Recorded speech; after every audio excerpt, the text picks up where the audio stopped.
नमस्कार, news one India के digital platform पर आप सभी का बहुत बहुत स्वागत। मैं आपके साथ तरन्नुम। अरविंद केजरीवाल ने मुख्यमंत्री पद से इस्तीफा दे दिया है। बड़ा सवाल यह है कि अब क्या वो मुख्यमंत्री आवास खाली करेंगे? अगर वो खाली करेंगे तो उनका अब अगला ठिकाना कहाँ होगा? क्योंकि सोर्सेस ये बता रहे हैं कि अरविंद केजरीवाल 15 दिन में अपना आवास छोड़ सकते हैं।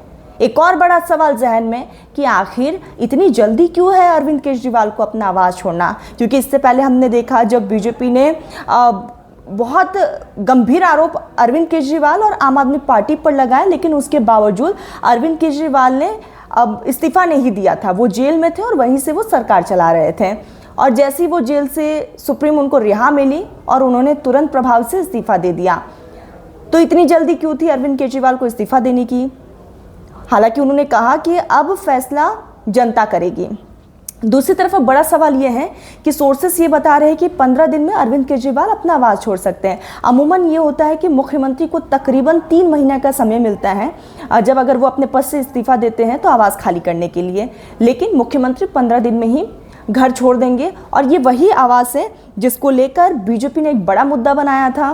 और बीजेपी ने ना सिर्फ मुद्दा बनाया था बल्कि बीजेपी ने सिविल लाइंस में जो उनका आवास है वहाँ पर जाकर बीजेपी की तरफ से धरना प्रदर्शन भी दिया गया था। क्योंकि कहा यह जा रहा था कि अरविंद केजरीवाल ने सिविल लाइन आवास में जितने भी इनॉग्रेशन उन्होंने जो किया था और सिविल लाइंस आवास में इनॉग्रेशन के समय उन्होंने बहुत ज़्यादा अपने इनॉग्रेशन में रकम खर्च किए थे। और वही समय था जब उन पर एंटी करप्शन का आरोप एलजी की तरफ से भी लगाया गया था। बीजेपी ने खैर इसको एक बहुत बड़ा मुद्दा बनाया था। अलग अलग जगहों पर हमने देखा था बीजेपी की तरफ से धरना प्रदर्शन दिए जा रहे थे। बीजेपी उस वक्त भी अरविंद केजरीवाल से इस्तीफे की मांग कर रही थी। हालांकि इसका जवाब आम आदमी पार्टी की तरफ से दिया गया और अब वही आवाज़ जो है अरविंद केजरीवाल 15 दिन में खाली कर देंगे। बड़ा सवाल ये है कि अब अरविंद केजरीवाल कहाँ जाएंगे, उनका अब अगला ठिकाना कहाँ होगा? क्योंकि अभी कई राज्यों में इलेक्शन है तो उनको सेंट्रल दिल्ली में वो रहेंगे, ये अनुमान जताया जा रहा है। दूसरी तरफ है एक और बड़ा सवाल है कि क्या किराए के मकान में रहेंगे अरविंद केजरीवाल?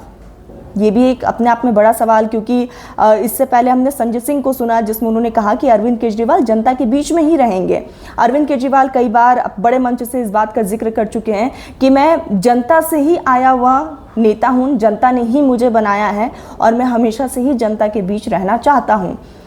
तो देखने वाली बात यही होगी कि अरविंद केजरीवाल किराए के मकान में रहते हैं या फिर उनका अगला स्टेप क्या होगा। सोर्सेस का ये भी कहना है कि क्योंकि वो राष्ट्रीय राजनीतिक दल का अध्यक्ष होने के नाते जो है सरकारी आवास पाने के लिए वो हकदार भी हैं। सोर्सेस ये कह रहे हैं। क्या अरविंद केजरीवाल उस हक का इस्तेमाल करेंगे? ये अपने आप में एक बड़ा सवाल है। लेकिन आम आदमी पार्टी को अपने दफ्तर के लिए ही बड़ी मुश्किलों का सामना करना पड़ा है और ऐसे में केंद्र सरकार केजरीवाल को रहने के लिए कोई जगह मुहैया कराएगी? आप लोग को क्या लगता है, क्या केंद्र सरकार मुहैया करवाएगी? क्योंकि सुरक्षा को लेकर भी अब सवाल उठ रहे हैं। क्योंकि जब अरविंद केजरीवाल मुख्यमंत्री थे तो उनको Z+ सुरक्षा दी गई थी, क्योंकि अरविंद केजरीवाल उन नेताओं में शुमार हैं जिनको कई बार धमकी मिल चुकी है जान से मारने की। और ऐसे में अरविंद केजरीवाल को वो सुरक्षा केंद्र की तरफ से मुहैया कराई गई थी। और ऐसे में जब मुख्यमंत्री अपने पद से इस्तीफा दे देते हैं तो कहीं ना कहीं वो जितनी भी फैसिलिटीज़ है वो ख़त्म हो जाती हैं। लेकिन अगर केंद्र सरकार चाहे कि सुरक्षा देना, बिल्कुल वो दे सकती हैं। और ऐसे में बड़ी बात यह है कि क्या अरविंद केजरीवाल वो सुरक्षा लेंगे? क्योंकि आज जैसे कि हमने संजय सिंह को सुना, संजय सिंह ने साफ तौर पर कहा कि अब अरविंद केजरीवाल की सुरक्षा का क्या? क्योंकि इससे पहले अरविंद केजरीवाल की सुरक्षा को लेकर भी कई बार सवाल उठाए जा चुके हैं। अरविंद केजरीवाल जब जेल में थे तब भी उनकी सुरक्षा को लेकर बाहर, चाहे वो अतिशी हो, संजय सिंह हो, सब उनके यहाँ पर सुरक्षा को लेकर सवाल उठा रहे थे। तो अब देखने वाली बात यही होगी कि अरविंद केजरीवाल क्या केंद्र की तरफ से जो सुरक्षा दी जाएगी उसे वो एक्सेप्ट करते हैं या नहीं। हालांकि वो आवाज़ के हकदार हैं, क्योंकि जैसा कि मैंने जिक्र किया राष्ट्रीय राजनीतिक दल के वो अध्यक्ष हैं, तो हकदार वो ज़रूर हैं। तो ऐसे में देखने वाली बात यही है कि सरकार की तरफ से जो घर उन्हें दिया जाएगा वो उसे एक्सेप्ट करते हैं या नहीं, या फिर किराए के घर में रहेंगे। ये कई ऐसे बड़े सवाल हैं।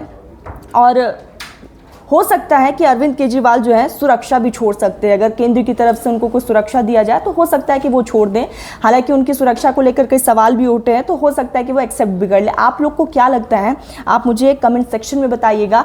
और दूसरी तरफ आप लोग मुझे ये भी बताइएगा कि क्या अरविंद केजरीवाल किराए के मकान में रह जाएंगे, जनता के बीच ही रहेंगे, और इन तमाम चीज़ों का इम्पैक्ट दिल्ली विधानसभा के चुनाव पर कितना पड़ेगा, और जो 5 राज्यों में इलेक्शंस होने हैं उस पर कितना पड़ेगा। आप हमें कमेंट सेक्शन में ज़रूर बताएं।